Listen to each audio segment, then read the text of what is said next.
surprisingly, they focused on the heroes of my father's childhood.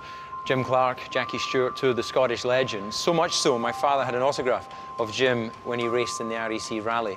And what we have here is the car that more than any other cemented the legend that is Jim Clark.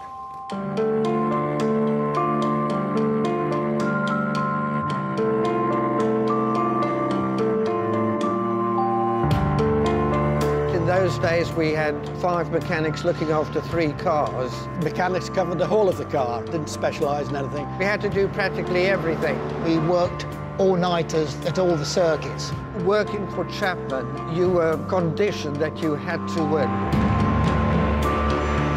Number 4, Jim Clark, still showing real championship form. Well, it was revolutionary. Oh, in its day, it was head and shoulders above the opposition. There hadn't been a monocoque car built like that before. Through the history of Formula One, there's always been cars that have been game changers. The Lotus 25 was one of those. Prior to this car, everything was made out of tubular frame. Colin Chapman realised by using an aluminium monocoque, he was able to use that as a stress member of the car, also putting the fuel cells either side of the driver. Not good for the driver, but certainly good for packaging. The car was a lot smaller, more nimble, a lot faster. Jim, well, everybody's asked this. One of the best. Oh, you could give him a shopping trolley and he'd be able to drive it quickly. I was introduced to Fangio, and he said to me, in his opinion, Jimmy was the greatest driver ever. And that coming from Fangio is something else. All clear. Go for start. Yes, please.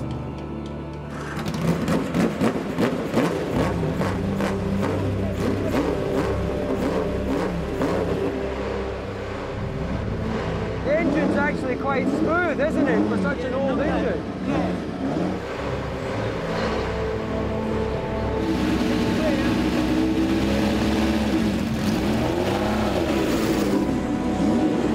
Right, here we go. Some 300,000 spectators watch the race at the centre of attraction, the green and yellow line Lotus of Britain's Jim Clark. Jim Clark's Lotus Climax, number 4, out in front. I've forgotten how noisy they were. Incredible.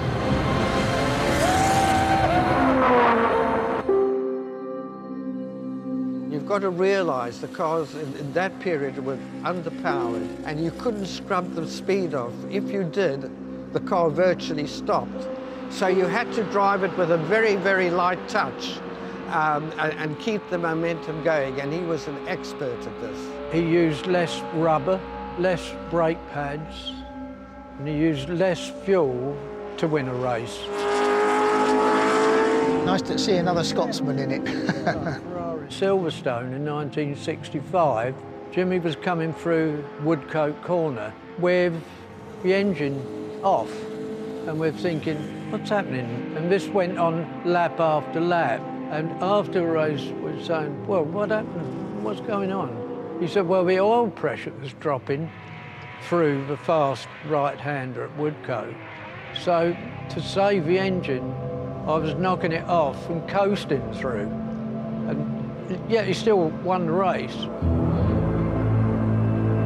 Spa in 1963, he won by nearly 5 minutes in the rain. Now you know why I say he's the greatest driver. Here he comes. Woo! Man, that is fantastic. Scares the life out of me, but it is fantastic. I didn't imagine I could be so excited. I don't think I've ever whooped in a car before in Hanger Straight, even when I won here. Because I'm going through Stowe, and you know the great images you have of him driving, and it was all very much like this. And it makes sense now, because that's the feedback that's in the car. You know, in a modern car, there's so much load through the steering that you can't have those sorts of movements. But because you don't have the aerodynamic load, you have to be quite, you know, sharp with the steering. You're driving it. Yeah, absolutely. Yeah, absolutely. But you're living it, you know?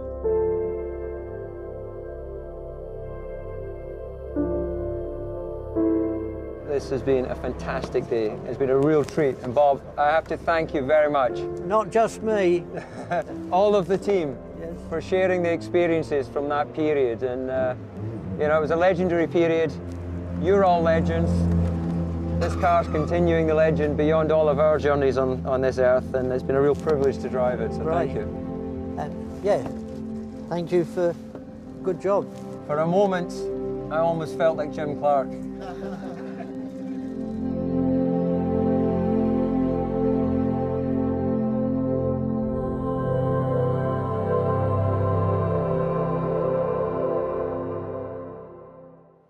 Oh, wonderful.